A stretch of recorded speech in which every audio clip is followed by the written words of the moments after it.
All right, good stuff. Thanks, Mariah. Back with Brandon Marshall. And look, Brandon, we have matching injuries now. I've got mine, and you've got your finger. Show the infamous finger. We have war wounds. It happens to the best of us, man. We're both sportsmen. I understand, man. Well, that's a strong statement to make sportsmen, but I'll take it. Well, let's dive in.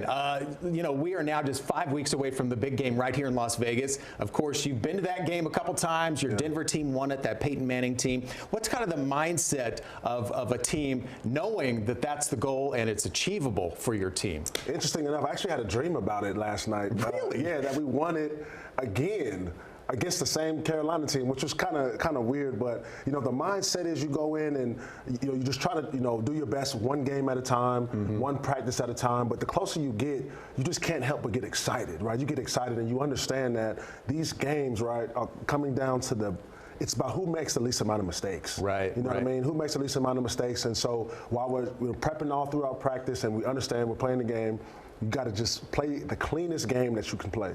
Do you dream often about football?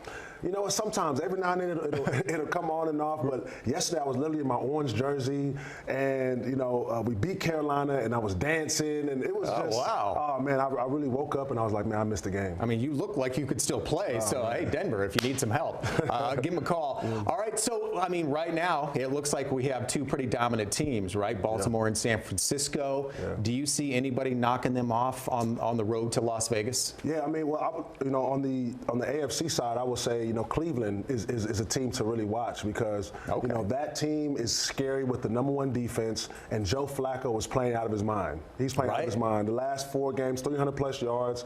They're division rivals, right? So that could be a game to watch for Baltimore.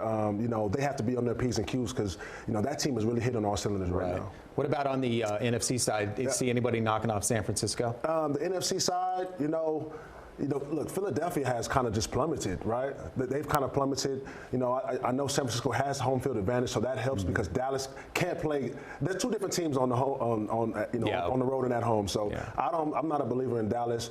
Detroit, they play everybody tough, so maybe that could be a team that can to watch out for against San Francisco. But right now, San Francisco looks like they got a cleaner path to the big game. Last thing, real quick, we've talked a lot about who's going to win the MVP. It's got to be Lamar Jackson, right? Oh yeah, no, I think it's Lamar. After he beat, in the fashion that he beat San Francisco and then throwing for 5 touchdowns against Miami. Right. Come on, man, it has to be Lamar. Even though look, Brock Purdy had a great season. Dak had a really good season as well. But Lamar, the way he ended the season, #1 seed, you have to give it to him.